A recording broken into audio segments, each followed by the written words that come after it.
vraiment besoin d'être réconforté. Et je sais ce que c'est que d'être blessé émotionnellement, mentalement. Vous vous inquiétez pour quelque chose, quelqu'un vous a rejeté, ou vous avez eu une grande perte dans votre vie, et le chagrin et la solitude sont les choses dont je veux parler aujourd'hui et demain.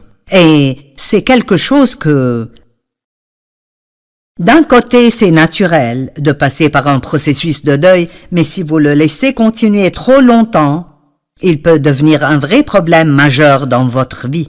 Et donc, j'espère vous encourager aujourd'hui, et je voudrais commencer avec un beau verset. 2 Corinthiens 1, 3 et 4. Béni soit Dieu, le Dieu et Père de notre Seigneur Jésus-Christ, le Père des miséricordes et le Dieu de toute consolation, j'aime cela, qui nous console dans toutes nos afflictions, afin que nous puissions consoler ceux qui souffrent par la consolation dont nous sommes l'objet de la part de Dieu. Vous savez, ceci est si bon. Il dit que Dieu nous console, mais il nous console non seulement juste pour nous réconforter, mais pour que, quand nous sommes avec des personnes blessées, nous sachions comment prendre cette même consolation que Dieu nous donne et la leur donner. Et c'est ce que j'espère faire aujourd'hui. Donc, si vous êtes blessé, c'est important pour Dieu et pour nous. Je sais que vous vous sentez probablement seul dans votre douleur et je comprends ceci. Mais je prie qu'aujourd'hui, ceci vous réjouira et vous donnera de l'espérance pour votre avenir. 2 Corinthiens 4, 18. Parce que nous regardons non point aux choses visibles, mais à celles qui sont invisibles, car les choses visibles sont passagères et les invisibles sont éternelles. Donc, Paul dit de ne pas juste regarder ce que nous voyons de nos propres yeux, mais de regarder avec le cœur de la foi tout ce que nous ne pouvons pas voir. Et vous savez, la vérité est en fait qu'il y a plus qui arrive dans le monde spirituel que nous ne pouvons pas voir que ce que nous pouvons voir. Je pensais ce matin à comment nous vivons ici sur Terre et nous faisons nos tout petits plans et nous essayons de tout régler pour l'avenir et ce qui arrivera ici et là-bas. Et Dieu a un plan si merveilleux pour nous tous et il veut que nous lui fassions confiance. Et même si vous passez par l'une des pires périodes dans votre vie maintenant et vous ne voyez pas comment il y aurait une façon d'être heureux de nouveau, je veux vous dire que Dieu a un bon plan pour vous. Et si vous croyez cela, tout ce que nous recevons de Dieu vient de croire en ses promesses. Nous recevons de Dieu quand nous croyons ses promesses. En fait, le mot recevoir veut dire croire et le mot croire veut dire recevoir. Donc, qu'importe combien vous avez mal, Dieu veut que vous ayez l'espérance que les choses peuvent et vont changer et que vous avez un bel avenir devant vous. Maintenant, vous n'avez pas besoin d'être seul pour vous sentir seul. Vous pouvez être dans une salle pleine de gens et vous sentir seul. Si vous êtes timide et anxieux, et peut-être que personne ne vient vers vous et vous parle, et le diable peut vous dire plusieurs mensonges, les gens ne vous aiment pas, vous êtes déplacé ici. Donc, vous pouvez être avec d'autres personnes et vous pouvez avoir un problème qu'ils ne connaissent pas et que vous ne pouvez pas leur dire, donc vous êtes blessé et ils sont autour de vous à rire et à se réjouir et vous vous sentez seul, vous n'avez pas besoin d'être seul pour vous sentir seul et vous pouvez être seul sans vous sentir seul. Je veux le dire de nouveau. Vous n'avez pas besoin d'être seul pour vous sentir seul et vous pouvez être seul sans vous sentir seul parce que la vérité est que nous ne sommes jamais seuls parce que Dieu dit qu'il ne nous laissera et ne nous abandonnera jamais. Maintenant, je comprends que nous voulons quelque chose que nous pouvons voir et toucher, mais si vous vous sentez seul parce que vous vivez seul, la chose à faire et de demander que Dieu vous dirige dans ce que vous faites. Parfois, quand nous sommes blessés, nous voulons ne rien faire et nous voulons que quelqu'un vienne et qu'il fasse quelque chose pour nous. Mais je vous dis que n'importe combien vous vous sentez seul, il y a d'autres personnes autour de vous qui se sentent tout aussi seules et ce que vous pouvez faire est de tendre la main vers quelqu'un d'autre et l'aider.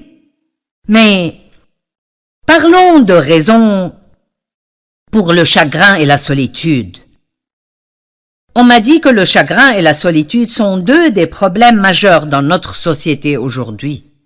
Et je veux dire que le deuil après une grande perte est naturel et est nécessaire. Si vous ne vous laissez jamais faire cela, vous pouvez avoir beaucoup de douleurs coincées à l'intérieur de vous qui fait mal. Mais le deuil, d'une façon bonne et saine, est différent de laisser un esprit de deuil submerger votre vie, jusqu'au point où vous vivez dans cet état de deuil tout le temps. Et ceci est très intéressant sous la loi de l'Ancien Testament. Ils avaient un certain nombre de jours pour pleurer après une perte et ensuite ils devaient continuer leur vie. Même Dieu a dit au prophète Samuel, qui avait oint Saül comme roi, quand Saül a fait des fautes et Dieu a regretté de l'avoir choisi comme roi, et il a dû lui retirer cette position. Samuel avait investi tellement dans la vie de Saül et il était si déçu et il pleurait et était en deuil pour Saül. Et dans 1 Samuel 16, Dieu a dit à Samuel, « Quand cesseras-tu de pleurer sur Saül? Car j'ai oint un nouveau roi pour qu'il prenne sa place. » Et donc, Dieu lui disait clairement, « C'est le moment maintenant pour que tu lâches cela et allons de l'avant avec le plan que j'ai maintenant. » Et l'autre exemple ou situation se trouve dans Deutéronome quand Moïse est mort et les gens avaient 30 jours pour pleurer sur lui. Et à la fin de ces 30 jours, Dieu a dit à Josué, « Moïse est mort, c'est le moment de continuer. » Je ne suggère pas que si vous avez perdu un proche que vous n'avez que 30 jours pour dépasser cela. Mais je pense que c'est intéressant que Dieu ait mis une limite à leur temps de pleurs et je pense que c'est un message pour nous que vous ne pouvez pas juste laisser cela continuer encore et encore et encore. Quelqu'un me parlait ce matin à propos de son père qui est mort et son père et sa mère avaient été mariés 65 ans et c'est un long temps ensemble. Et il me disait combien c'était difficile pour sa mère et ça faisait 4 mois que le père était mort. Et il a dit, on dit que ça prend près d'1 an. Eh bien, je comprends cela et il y aura toujours des temps ou des choses qui vous rappellent de quelqu'un que vous avez perdu ou quelqu'un dit quelque chose et vous pouvez ressentir une autre vague de cette solitude et de ce chagrin. Mais la vérité est que si vous êtes vivant et vous respirez, alors Dieu a un plan pour votre vie et Dieu a un but pour votre vie et vous ne voulez pas manquer cela en restant coincé dans ce qui était et ne sera plus jamais. Amen? D'accord. Les gens peuvent se sentir seuls parce qu'ils sont extrêmement timides, ils sont très farouches et ne vont jamais vers personne. Ils s'isolent et espèrent que d'autres personnes viendront vers eux. Des gens peuvent se sentir seuls ou ils peuvent pleurer parce qu'ils ont été rejetés dans leur vie. On a abusé d'eux. Ils ont eu une enfance douloureuse et dysfonctionnelle et c'est beaucoup d'entre vous. Et à cause de ce qui m'était arrivé, je n'ai jamais senti que j'avais ma place. J'avais ce grand secret caché à l'intérieur de moi que je ne pouvais raconter à personne et donc je sentais que personne ne me comprenait. Je me demande combien de personnes regardent maintenant et sentent que personne ne vous comprend vraiment. Eh bien, Dieu vous comprend. Et la Bible dit que nous avons un grand prêtre. Ceci est dans Hébreux 4, 15 et 16. Nous avons un grand prêtre, Jésus, qui comprend nos faiblesses, nos incapacités, nos tempéraments. Il nous comprend parce qu'il avait un corps tout comme le nôtre et est passé par tout ce que nous traversons. Donc, cela me réconforte toujours que Jésus me comprend. Il me comprend vraiment. Et il est avec nous tout le temps et il nous aime. Une personne pourrait être solitaire ou pleurer à cause d'un divorce parce que quelqu'un de proche est mort. Ceux qui sont plus âgés peuvent parfois se sentir seuls. Ils sentent que leur vie est terminée, qu'il n'y a plus rien pour eux. Mais ici de nouveau, tant que vous respirez et vous êtes en vie, Dieu a un but et un plan pour vous. Et l'une des meilleures choses pour nous est de regarder au-delà de nous-mêmes vers ce que nous pouvons faire pour d'autres personnes. Et je dis ceci tout le temps, dans beaucoup de mes sermons. Et peut-être que vous pensez, cela ne peut pas être la réponse pour tout, mais c'est probablement la réponse à la plupart des choses. C'est de ne pas trop penser à nous-mêmes, mais de penser à d'autres personnes qui sont dans une situation peut-être pire que la nôtre. Tout changement d'étape dans la vie peut vous faire vous sentir seul. C'est la retraite, qu'allez-vous faire maintenant? Les enfants prennent leur diplôme et quittent la maison et vont à l'université. Peut-être que vous avez eu beaucoup d'enfants à la maison et ils commencent à aller à la garderie ou à la 12e ou quoi que ce soit. Certains parents seraient heureux parce qu'ils auront finalement du temps pour eux-mêmes, mais d'autres, j'ai vu des mères passer par des temps difficiles parce que ce qu'elles faisaient pendant leur journée ne doit plus être fait maintenant. Bien sûr, probablement la perte d'un proche, la mort d'un époux, la mort d'un enfant, la mort d'une mère ou d'un père, ou d'une sœur ou d'un frère, ou même un ami très très proche, peut être très très dévastatrice. Mais si vous allez à Dieu et vous le laissez dès le début, commencez à vous consoler, et au lieu de penser à tout ce que vous avez perdu, vous pensez aux bonnes choses dans cette relation, de tous les bons souvenirs dont vous vous rappelez, et vous êtes heureux de les avoir eus dans votre vie aussi longtemps que vous les avez eus. Vous savez, je commence à réaliser, et cela pourrait être drôle parce que j'enseigne beaucoup sur la pensée, mais je pense que tout problème que nous avons est connecté à notre pensée. Ça dépend vraiment de comment nous allons regarder quelque chose et comment nous allons y penser. Et vous savez, la vérité est que quand nous pleurons parce que nous avons perdu une personne dans notre vie, nous pleurons sur nous-mêmes parce que nous sommes ceux qui ont perdu. Si cette personne croyait en Christ, elle est dans un endroit de loin meilleur, et nous savons cela, mais ça n'arrête pas la douleur. Et parfois vous devez juste laisser la douleur venir, vous devez pleurer, et laissez Dieu vous réconforter, et vous la traverserez, et vous la dépasserez, et vous avez toujours beaucoup de vie, et Dieu a un nouveau plan qu'il oindra pour vous. Espérez. L'espérance est une attitude positive que quelque chose de bien arrivera avec vous. Un autre moment où les gens ont des difficultés est quand ils prennent leur retraite. Vous ne savez pas quoi faire de votre vie maintenant. Spécialement, si beaucoup de votre identité était liée à votre travail, alors vous pouvez commencer à penser que vous ne faites plus rien maintenant. Qui suis-je maintenant? Vous n'étiez jamais votre travail. Vous devriez toujours pouvoir séparer qui vous êtes de ce que vous faites. Et je pense à ceci depuis longtemps déjà. Si un jour je ne peux plus diriger ce ministère et faire ce que je fais maintenant, je serai toujours une personne importante que Dieu aime parce que je ne laisserai pas ma valeur être dans ce que je fais, mais dans qui je suis en Christ. Peut-être que vous avez perdu votre maison dans une catastrophe naturelle. Imaginez cela. Perdre toutes vos photos et toutes les choses que vous avez amassées à travers les années, les cadeaux que des gens vous ont donnés, et perdre tous vos habits et votre maison est en ruine. Imaginez combien cela serait difficile. Et j'ai vu des gens qui laissent cela les dévaster. Et ils entrent dans des dépressions profondes. Mais j'ai vu des gens qui disent « J'ai ma vie ». Ces choses étaient juste des choses et je peux les remplacer. Beaucoup de cela a à voir avec la façon dont nous voyons les choses et l'attitude que nous décidons d'avoir. Les parents célibataires peuvent se sentir très seuls et je comprends cela.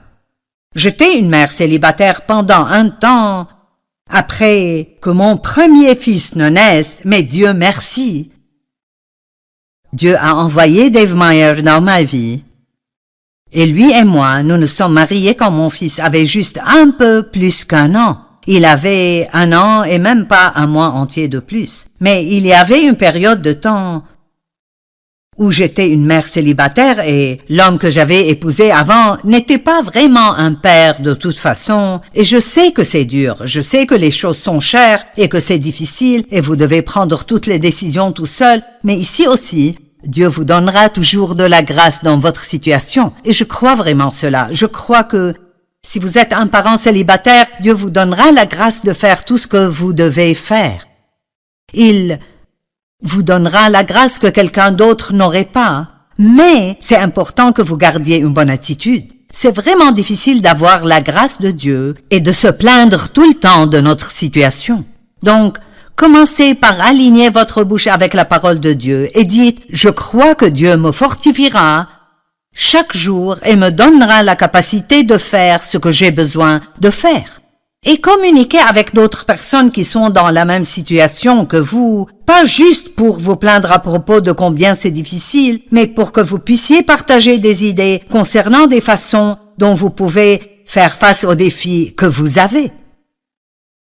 Et alors aussi, je crois que la maladie et la douleur dans votre corps peuvent être un très grand défi et vous pouvez vous sentir vraiment très seul quand vous êtes dans une salle pleine de gens et votre dos vous fait mal et vous n'arrivez plus à le supporter et tout le reste du monde rit et passe du bon temps et vous pensez « Est-ce que quelqu'un sait ce que je ressens ?» Eh bien oui, Jésus sait. Il sait ce que vous ressentez. Il vous comprend. Il sait ce que vous ressentez et il a un bon plan pour votre vie. Le mot solitude, la définition centrale de ce mot est d'être abandonné. Je sais ce que c'est que d'être abandonné. Vous me regardez maintenant et j'ai une belle vie. Je suis à la télé à partager l'Évangile avec des gens partout dans le monde.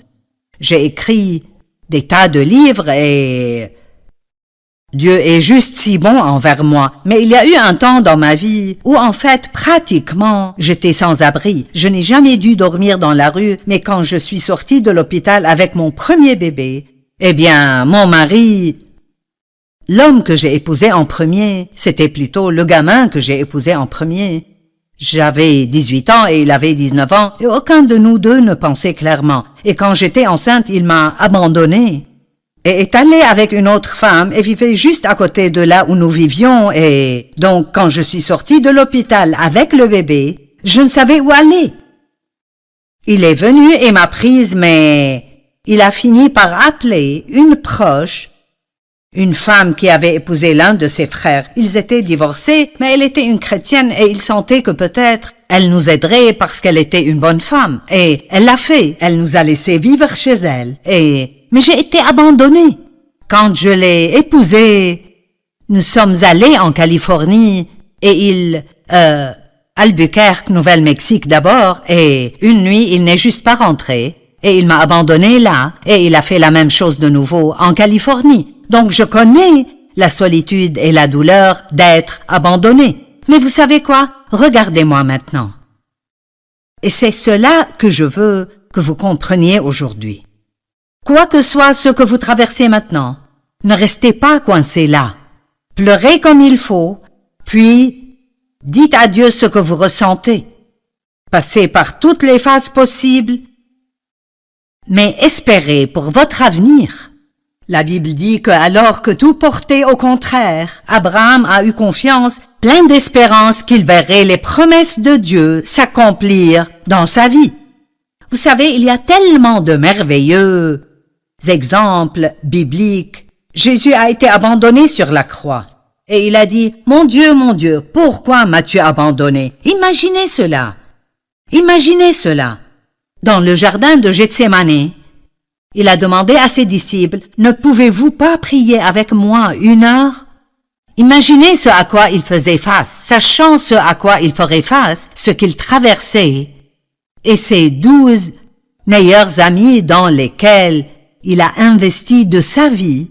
Il ne pouvait même pas rester réveillé 1 heure pour prier avec lui et l'encourager. Ce n'est pas étonnant que la Bible dise que Jésus nous comprend, parce qu'il a été tenté de toutes les manières, tout comme nous le sommes, et pourtant il n'a jamais péché.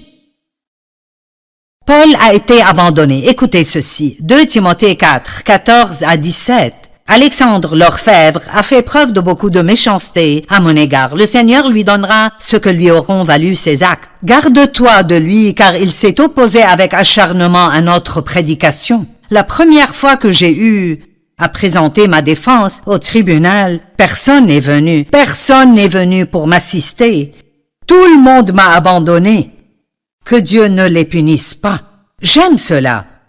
Il dit, regardez, personne ne m'a aidé, tout le monde m'a abandonné. Toutes ces personnes dans lesquelles Paul a investi de sa vie, quand il avait besoin d'eux, ils n'étaient pas là pour lui, mais sa première réaction était que Dieu ne les punisse pas.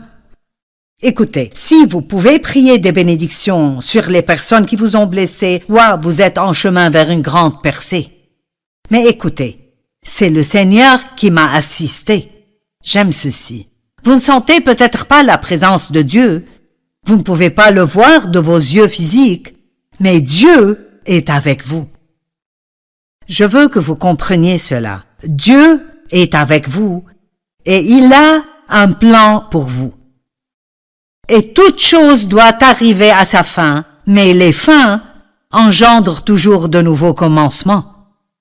Pouvez-vous garder cela dans votre cœur? Les fins font toujours de la place pour de nouveaux commencements. Il n'y a rien que je puisse vous dire aujourd'hui qui soulagera la douleur que vous ressentez.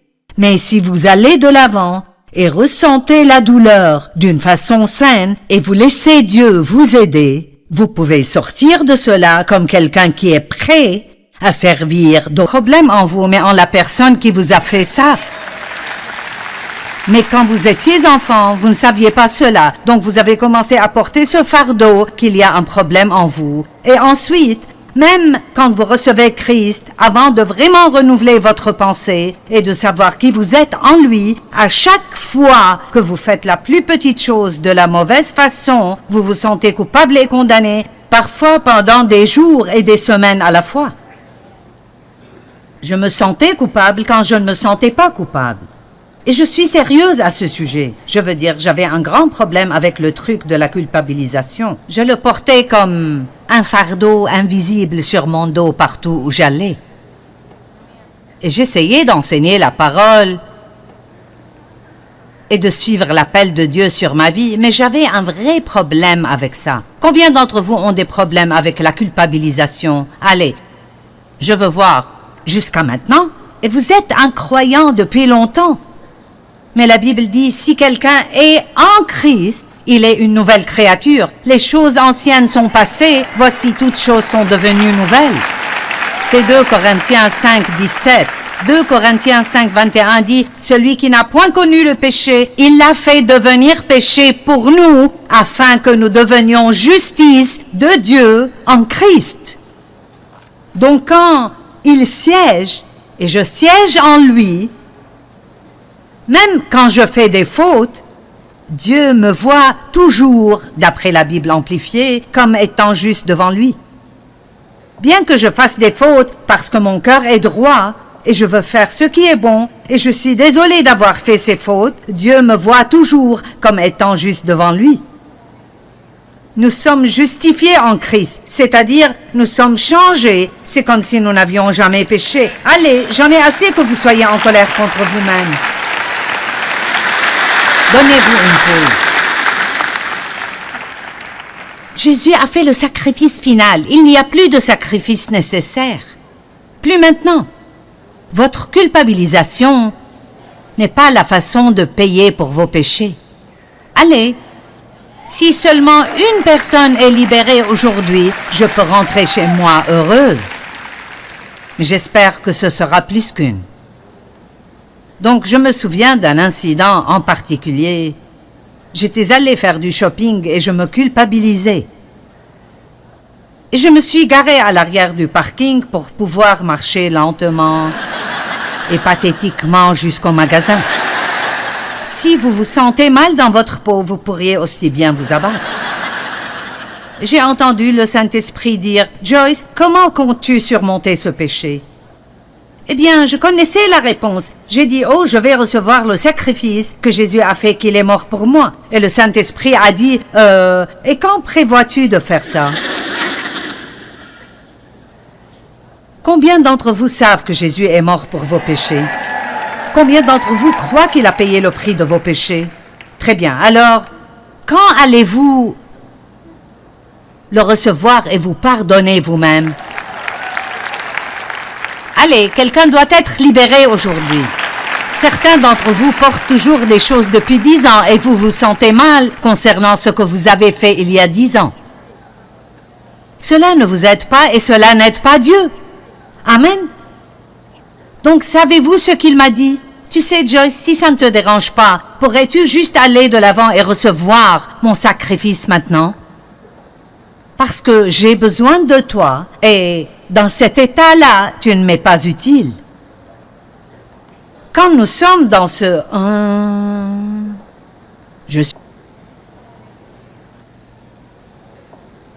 j'ai fait de vous mes outils choisis.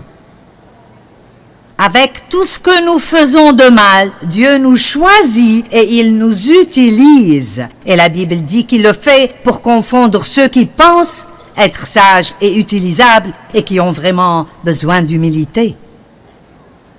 Dieu utilise en fait les ordures, ce que le monde considère comme étant ordures, et le jette, Dieu l'utilise.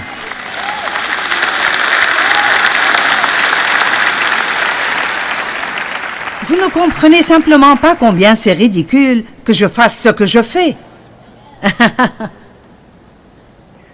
Je veux dire, abuser pendant 15 ans, marié au premier gars venu parce que je pensais que j'étais sans valeur, c'était 5 années supplémentaires de tourments et de torture. J'aurais voulu aller à l'université, mais je ne pouvais pas le faire parce que je voulais juste sortir de la maison de mon père et pouvoir prendre soin de moi pour que personne ne puisse plus jamais me contrôler. Et mes enseignants ont reconnu que j'étais douée pour l'écriture et ils voulaient vraiment que j'aie une bourse de journalisme. Eh bien, je n'ai jamais pu aller obtenir cette éducation pour écrire et j'ai écrit 135 livres.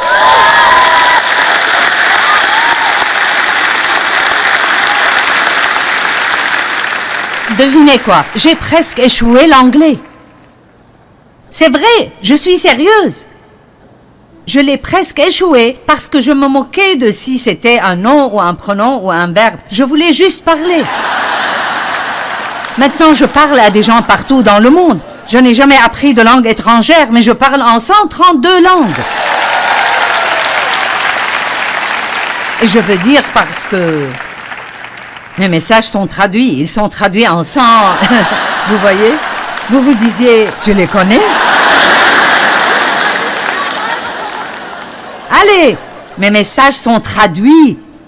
Ce que nous faisons ici aujourd'hui sera vu partout dans le monde en 132 langues. Et donc, j'essaie de vous faire comprendre que toute chose que le diable a essayé de m'enlever, Dieu me l'a donné multiplié plusieurs fois et croyez-moi, il fera la même chose pour vous.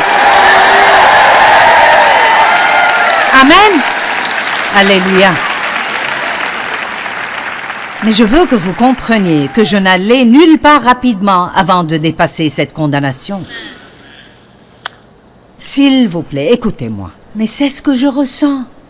C'est vrai, mais vous pouvez contrôler ce que vous dites.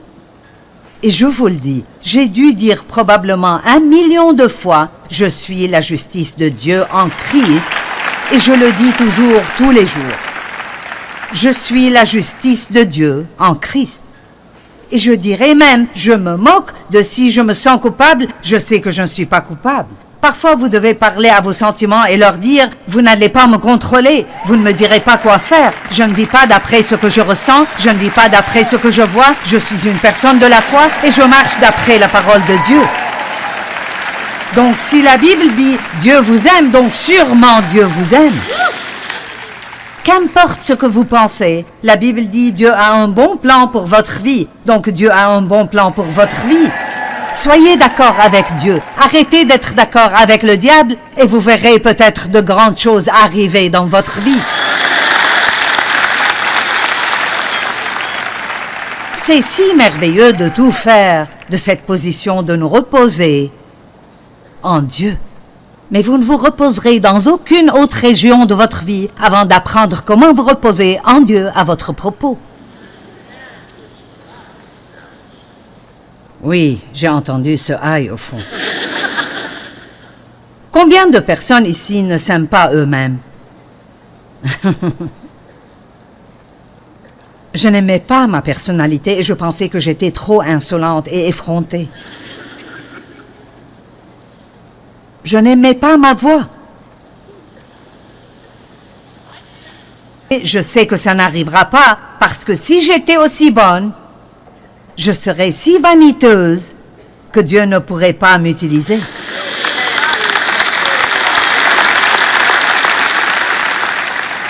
Dieu garde quelques faiblesses en nous pour nous garder humbles.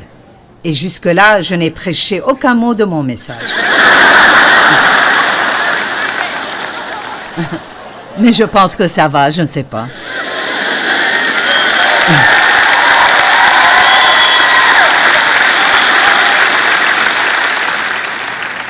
Je veux que vous mettiez une fin à la guerre que vous avez avec vous-même. Et le diable essaiera de revenir. Oh, il essaiera. Mais en Christ, en Christ, en Christ, en Christ, nous sommes tout et rien. Tout en Christ, rien en nous-mêmes. Tant que vous vous rappelez cela, Dieu peut faire des choses grandes et puissantes à travers vous. Allez, je pense que nous allons partager plus de la parole dans une minute, mais si vous avez besoin d'entrer dans le repos de Dieu concernant vous-même, levez-vous, je vais prier pour vous.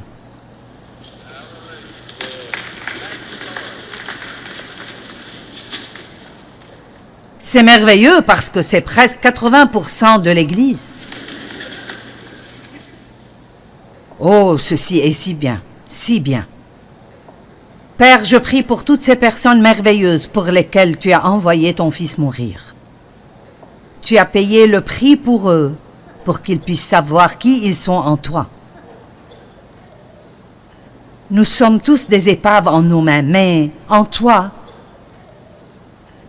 nous pouvons faire de grandes choses. Je chasse l'esprit démoniaque de la culpabilisation, de la haine de soi, de l'aversion de soi, du doute. Et je prie que chacune de ces personnes sorte d'ici étant entrées dans ton repos concernant qui ils sont et où ils sont dans leur marche avec toi. Et ils jouiront d'où ils sont en chemin vers où ils vont. Nous allons de gloire en gloire en gloire et je prie qu'ils jouissent de la gloire où ils sont alors qu'ils vont à la suivante. Je prie une bénédiction sur vous, que vous ayez la paix concernant qui vous êtes et où vous êtes dans votre marche avec Dieu. Vous vous asseyez, vous vous tenez debout, vous marchez, et puis finalement vous pouvez courir votre course. Je n'aurais pas pu faire ma course maintenant si je ne savais pas comment m'asseoir, comment siéger en Christ. Qu'est-ce que la Bible nous dit à propos de notre marche? Marcher dans la foi, 2 Corinthiens 5, 7, car nous marchons par la foi, nous régissons notre vie, d'après notre foi, respectant la relation de l'homme avec Dieu et les choses divines. Nous ne marchons point par la vue ou les apparences. Je voulais parler plus de la foi, mais je ne sais pas si j'irai aussi loin. Nous devons marcher dans l'amour. En ce qui me concerne, ces deux premières choses sont les plus importantes de toutes. Je veux dire, l'apôtre a même dit dans l'un des épîtres que la raison même de toute chose que nous faisons ici est de marcher dans la foi et demeurer dans l'amour. Car la foi n'agit que par l'amour, d'après Galates 5:6. Qu'importe combien de foi nous avons, si nous ne savons pas que Dieu nous aime, cette foi ne sera jamais assez forte pour nous faire aider. Et marcher dans l'amour avec d'autres personnes est si important. Pardonnez à ceux qui vous ont fait du mal et soyez gentils et miséricordieux envers les gens. Soyez bons et croyez le meilleur à propos des gens. Aidez les personnes qui sont en difficulté. Passez votre vie à être une bénédiction au lieu de passer votre vie à prier pour être béni.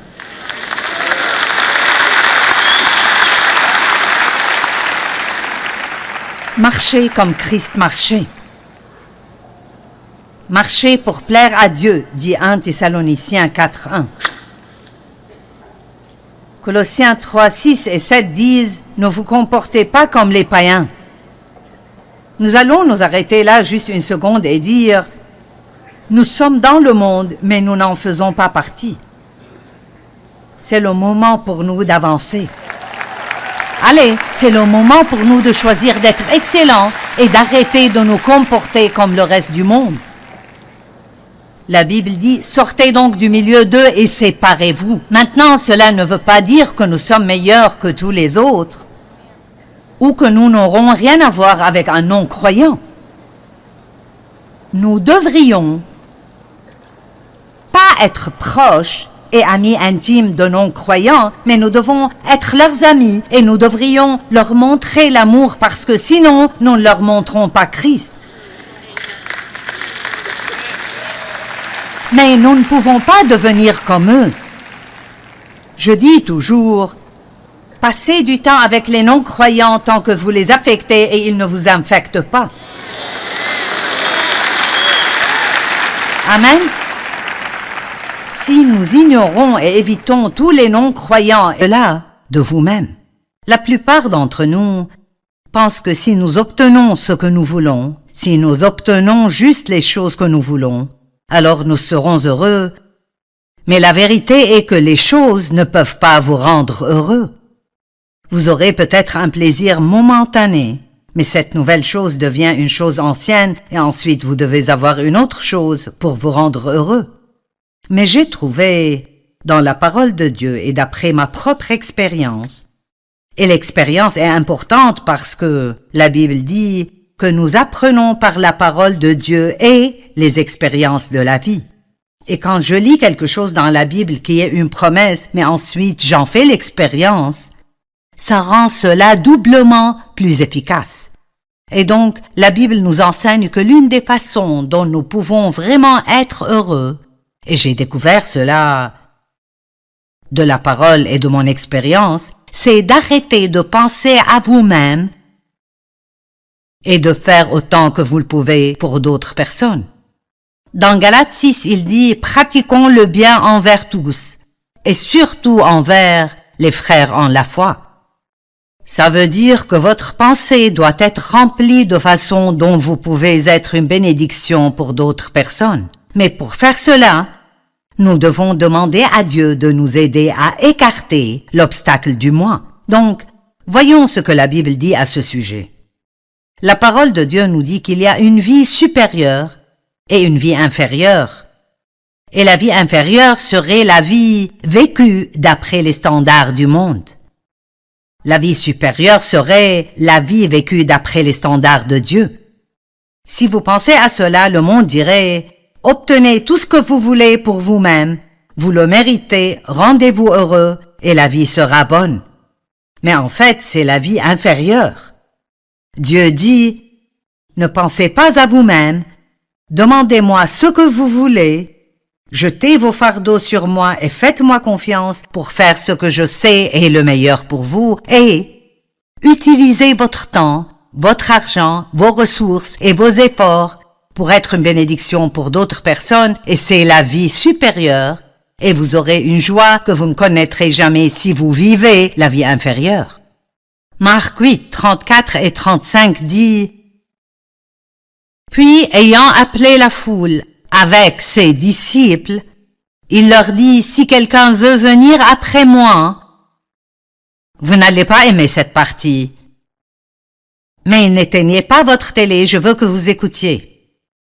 Si quelqu'un veut venir après moi, qu'il renonce à lui-même, aïe, s'oublie, s'ignore, se déshérite et se perde de vue, lui et tous ses intérêts, cela ne semble pas être amusant.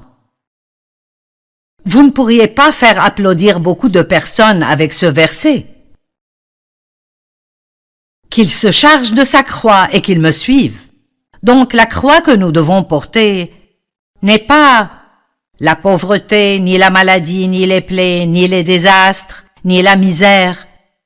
Nous entendons des gens dire « c'est juste la croix que je dois porter dans la vie ».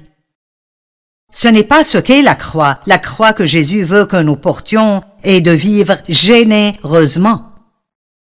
Et oui, faites des choses pour vous-même, occupez-vous de vous-même, mais ne perdez pas l'équilibre quand il s'agit de ce qui est en premier dans votre vie. Faites d'autres personnes une priorité et vivez pour les aider. Maintenant, je ne dis pas de plaire aux gens, ce n'est pas ce dont je parle. Mais quand vous aidez d'autres personnes à cause de votre amour pour Dieu, vous plaisez alors à Dieu. Et si nous tous nous faisions cela, le monde serait impressionné par ce que c'est que d'être chrétien, et vous ne pourriez plus trouver de place à l'église pour quiconque de plus. Le problème est que nous prêchons aux gens et ensuite ils nous voient faire l'opposé. Mais une chose que vous ne pouvez pas ignorer est le véritable amour. Vous savez, nous faisons beaucoup de travail missionnaire et je crois vraiment que beaucoup de personnes ont tellement de douleur qu'ils ne peuvent pas entendre ce que vous leur prêchez. Mais si vous leur montrez l'amour de Dieu, alors ils écouteront ce que vous avez à dire. Donc nous nourrissons des gens et nous amenons de l'eau propre dans des villages aux gens, dans des pays du tiers-monde. Et nous aidons dans la délivrance de femmes qui ont été trafiquées, dans l'industrie sexuelle. Nous aidons des femmes qui ont été battues, nous aidons des orphelins, nous bâtissons des écoles pour éduquer des enfants qui n'ont pas d'école où aller. Nous faisons tout ce que nous pouvons faire. Nous avons un ministère de prison, un ministère dans les hospices, tout ce que nous pouvons faire. Pourquoi? Jésus a dit, n'oubliez pas ces gens. Et il a dit, quand j'étais affamé, vous m'avez nourri, et ils ont demandé, quand avons-nous fait ça? Et il a dit, si vous avez fait cela pour le petit de ceux-ci, mes frères, vous l'avez fait pour moi. Dieu n'est pas juste dans nos vies, il n'a pas juste envoyé Jésus pour que nous puissions avoir tout ce que nous voulons, mais pour que nous puissions être une bénédiction pour d'autres personnes. Si vous faites tout ce que vous pouvez faire pour quelqu'un d'autre, les bénédictions de Dieu vous pourchasseront. Vous serez si bénis, vos besoins seront pourvus. Mais vous ne devrez pas passer votre temps à essayer de le faire pour vous-même. Occupez-vous des affaires de Dieu et il prendra toujours soin des autres. Car celui qui voudra sauver sa vie supérieure, éternelle, devra perdre la vie inférieure. Mais celui qui perdra sa vie, qu'il vit seulement sur cette terre à cause de moi et de la bonne nouvelle, sauvera sa vie spirituelle supérieure. Vous ne pouvez pas avoir les deux vies. Si vous voulez la vie supérieure, vous devez abandonner la vie inférieure, sinon vous n'aurez pas la vie supérieure. Paul a dit, « Je suis déterminé de parvenir à le connaître et de connaître la puissance de sa résurrection. » Paul voulait vivre cette vie supérieure et il a dit, « Pour pouvoir faire ceci, je devrais être déterminé. » Maintenant, écoutez, nous avons beaucoup de problèmes dans le monde, toutes sortes de problèmes dans le monde. Je veux dire, de gros problèmes. Partout où vous regardez, les gens parlent des problèmes. Les nouvelles sont pleines de tous les problèmes. Parfois, c'est si décourageant, vous devez détourner votre regard et trouver quelque chose à regarder exprès qui est bien. Mais dans 2 Timothée 3, 1 à 5, c'est un peu long, mais vous pouvez supporter 5 versets. Il dit « Sache que dans les derniers jours, il y aura des temps difficiles. » Car les hommes seront égoïstes. C'est pour cela que j'enseigne ce message aujourd'hui, parce que nous ne voulons pas être égoïstes. Nous devons nous aimer nous-mêmes d'une façon équilibrée, parce que Dieu nous aime. Parce que si vous ne vous aimez pas, alors vous ne pourrez certainement aimer personne d'autre. Mais je ne parle pas d'être amoureux de soi-même d'une façon égoïste.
Je parle d'aimer ce que Dieu vous a créé pour que vous le soyez. Les hommes seront égoïstes, amis de l'argent, fanfarons, hautains, blasphémateurs, rebelles à leurs parents, ingrats, impies, insensibles, déloyaux, calomniateurs, intempérants, cruels, ennemis des gens de bien, traîtres, emportés, enflés d'orgueil, aimant le plaisir plus que Dieu. J'ai presque fini. Ayant l'apparence de la piété, mais reniant ce qui en fait la force. Puis il dit, éloigne-toi de ces hommes-là. Puis-je vous dire qu'avec qui vous passez du temps est très important, spécialement les personnes avec qui vous passez beaucoup de temps. Nous ne voulons pas ignorer les pécheurs, agir comme si nous étions meilleurs qu'eux. En fait, Jésus passait du temps avec des pécheurs tout le temps. Mais je dis, passez du temps avec des personnes comme ça tant que vous les affectez et elles ne vous infectent pas. Vous devez faire très attention avec qui vous passez beaucoup de temps parce que vous devenez comme ceux que vous fréquentez régulièrement. Si vous m'écoutez tous les jours à la télé, vous commencerez vite à dire des choses comme je l'ai dit. C'est la même chose pour moi. Si j'écoute quelqu'un tout le temps, je prendrai certaines de ses habitudes. Donc, vous devez choisir qui vous fréquentez très attentivement. Faites attention quand vous êtes attiré par ce genre de situation et résistez-y. Éloignez-vous-en. Je vais vous parler d'un jeune homme qui avait une bonne vie, mais qui ne réalisait pas cela. Et il voulait que son père lui donne son héritage, bien qu'il fût toujours un jeune homme. Et la chose que vous ne comprenez pas à propos de la culture où il vivait est que c'était si insultant de dire à votre père « Donne-moi mon héritage » parce qu'essentiellement il disait « J'aimerais que tu sois mort pour avoir l'argent ». C'est intéressant pour moi que le père lui a donné ce qu'il voulait. Et vous savez, parfois, Dieu nous donne ce que nous voulons pour nous prouver que ce n'est pas vraiment ce que nous voulons. Après tout, savez-vous que certaines des choses que vous pensez peut-être vouloir pourraient être les pires des choses pour vous? Donc vous devez faire attention à combien vous essayez dur d'obtenir ce que vous voulez et vous assurer que vous laissez Dieu vous donner ce qu'il veut que vous ayez. Mais voici l'histoire. Le fils plus jeune dit à son père, il y a 2 frères dans cette histoire. « Mon père, donne-moi ma part d'héritage. » Maintenant, j'ai encerclé les mots « donne-moi » parce que ces 2 mots sont ce qui a presque ruiné sa vie. Et savez-vous ce dont le monde est rempli aujourd'hui? Des gens qui disent « donne-moi, donne-moi, donne-moi ». Ils ne cherchent pas à donner ou à être une bénédiction, ils cherchent ce que tout le reste du monde peut faire pour eux. Et le père fit le partage de ses biens entre ses fils. Quelques jours plus tard, le cadet vendit tout ce qu'il avait reçu et s'en alla dans un pays lointain. Là, il gaspilla et perdit toute la fortune que son père lui avait donnée. Vous voyez, il n'était pas assez grand ou assez mature pour savoir comment s'occuper de ce genre de bénédiction comme il faut. Et parfois, nous ne comprenons pas pourquoi Dieu ne nous donne pas plus de ceci ou de cela, mais la vérité est que Dieu vous donnera ce que vous pouvez gérer.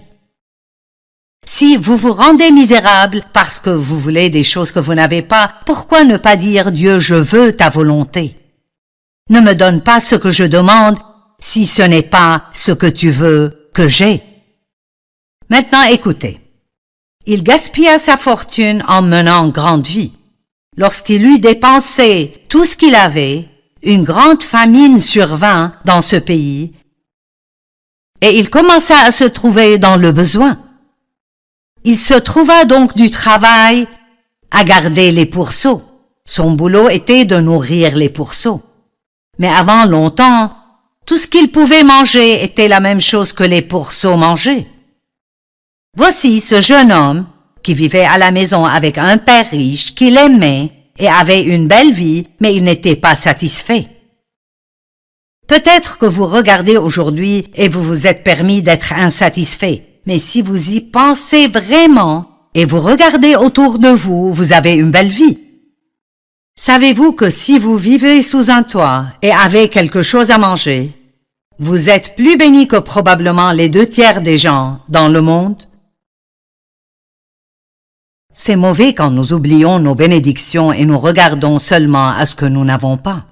Donc il se retrouve à manger avec les cochons et j'aime la façon dont la Bible dit ceci. Elle dit étant rentré en lui-même. Et vous savez, beaucoup d'entre nous, nous avons besoin d'un réveil. Nous avons besoin d'un réveil dans notre vie. Avez-vous besoin de rentrer en vous-même? Avez-vous besoin de vous réveiller aujourd'hui? Vous êtes-vous éloigné de Dieu et est-ce un réveil pour vous? Vous savez, nous avons besoin de rester forts chaque jour, de garder notre foi active et nous accrocher à Dieu avec tout ce qu'on a. Ne laissez pas le monde vous l'enlever. Il est rentré en lui-même et il a réalisé, ici, je mange avec les cochons. Et il s'est dit, je sais ce que je ferai. J'irai à la maison, vers mon père, et je lui dirai, mon père, je ne suis plus digne d'être appelé ton fils. Mais me prendras-tu? Il a dit, je me lèverai, j'irai vers mon père, et je lui dirai, mon père, j'ai péché contre le ciel et contre toi, et Dieu est si bon. Et il est le maître des secondes chances, et des troisièmes chances, et des quatrièmes chances. Et je ne sais pas où vous êtes maintenant, mais je crois que je parle à des personnes aujourd'hui qui ont besoin d'une deuxième chance, ou une troisième chance. Et peut-être que le diable vous a convaincu que Dieu ne vous reprendra pas, il est un menteur. Je me demande si ce jeune homme a pensé, je me demande si mon père me reprendra. Donc il est retourné chez son père, et il est écrit que le père est venu vers lui en courant, et les hommes plus âgés en ce temps ne couraient pas. Son père était si heureux de le voir. Il a ordonné qu'on fasse une grande fête, qu'il tue le veau gras, qu'il lui amène la plus belle robe, qu'on lui mette un anneau au doigt. Et le fils était repentant et donc tout ce que le père voulait était de lui amener la restauration. Si vous êtes tombé dans le péché et vous êtes repentant, Dieu veut juste vous restaurer et il veut le faire maintenant. Il ne sera pas en colère contre vous, il ne vous punira pas et ne vous rappellera pas chaque 5 minutes de vos fautes. Donc si vous vous retrouvez dans un champ de porc, en quelque sorte, vous pouvez vous repentir et vous pouvez retourner chez votre père et dire « Père, j'ai péché et je veux retourner à la maison ». Il y a un autre jeune homme dans la Bible qui est allé chez Jésus et a dit « Qu'est-ce que tu veux que je fasse? Qu'est-ce que je dois faire pour être juste devant toi pour faire ce que tu veux que je fasse? » Et il lui a dit « Garde mes commandements. » Et le jeune homme, si imbu de lui-même, a dit « Oh, j'ai fait cela, j'ai fait cela. » Et Jésus lui a dit, il te manque encore une chose.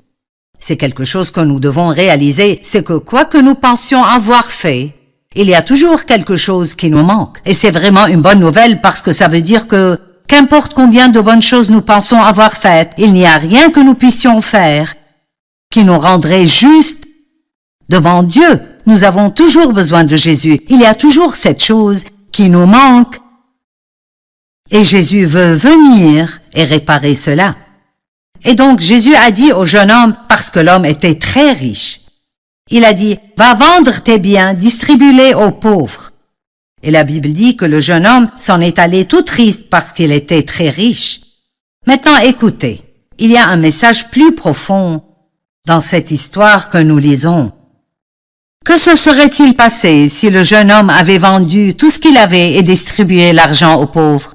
Je peux vous le dire, s'il avait fait cela, il aurait fini avec beaucoup plus que ce qu'il avait au départ. Dieu veut toujours nous bénir, mais il ne veut jamais que notre argent ou nos possessions nous arrêtent de lui obéir. Tout ce que vous avez appartient à Dieu de toute façon et vous n'auriez rien s'il ne vous l'avait pas donné au départ.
Faites attention de ne pas laisser votre argent et vos possessions vous rendre égoïste. Tout ce que vous obtenez, assurez-vous de le partager avec d'autres. Une autre façon de ne pas être égoïste est de ne pas prendre offense. Êtes-vous une personne irritable qui est facilement blessée? Eh bien, la Bible dit que l'amour n'est pas irritable. Marc 4, 14 dit « Le semeur sème la parole ». Le verset 15 « Certaines personnes se trouvent au bord du chemin où la parole a été semée. À peine l'ont-ils entendu que Satan vient arracher la parole qui a été semée en eux. Puis il y a ceux qui reçoivent la semence sur le sol rocailleux. Quand ils entendent la parole, ils l'acceptent avec joie. » Il dit ici, comme vous lisez l'histoire entière, que certains ont été offensés, d'autres sont trompés par la séduction de l'argent et des richesses. Le diable fera tout pour vous arrêter de laisser cette parole prendre racine dans votre cœur. Vous pourriez aller à l'église et entendre un merveilleux message de votre pasteur, et peut-être le voir conduire hors du parc de stationnement et il a une meilleure voiture que vous et tout d'un coup vous êtes offensé et vous le jugez et vous dites « Eh bien, il ne devrait pas conduire une voiture comme ça. » Vous n'êtes jamais jaloux de personne si vous avez ce qu'ils ont. Vous êtes jaloux de personnes qui ont plus que ce que vous avez. Et voici la morale de cette histoire. Vous auriez pu avoir aimé son message et ça aurait pu être une parole merveilleuse, mais si vous êtes offensé avant de rentrer chez vous, l'ennemi peut vous voler cela. Ne permettez pas à l'offense de ruiner votre relation avec Dieu. Matthieu 24 parle des signes de la fin des temps. Et dans le verset 10, il dit « Beaucoup seront offensés ». Il y a beaucoup de personnes en colère aujourd'hui. Il ne faut vraiment pas beaucoup pour mettre les gens en colère. Et l'une des raisons est que les gens sont si égoïstes et centrés sur soi que si vous ne leur donnez pas ce qu'ils veulent, ils se mettront en colère. Mais l'amour n'est pas aisément offensé. Une autre chose pour laquelle nous devons faire très attention est de ne pas penser à nous-mêmes excessivement. Essayez juste de vous enlever de votre pensée et de demander à Dieu qui vous pouvez aider. Romains 12, 1 à 3 dit « Je vous exhorte donc, frères et sœurs, par les compassions de Dieu, à offrir vos corps comme un sacrifice vivant, saint, agréable à Dieu, ce qui sera un culte raisonnable. Ne vous conformez pas au siècle présent, mais soyez transformés par le renouvellement de l'intelligence. Par la grâce qui m'a été donnée, je dis à chacun de vous de n'avoir pas de lui-même une trop haute opinion. Ou peut-être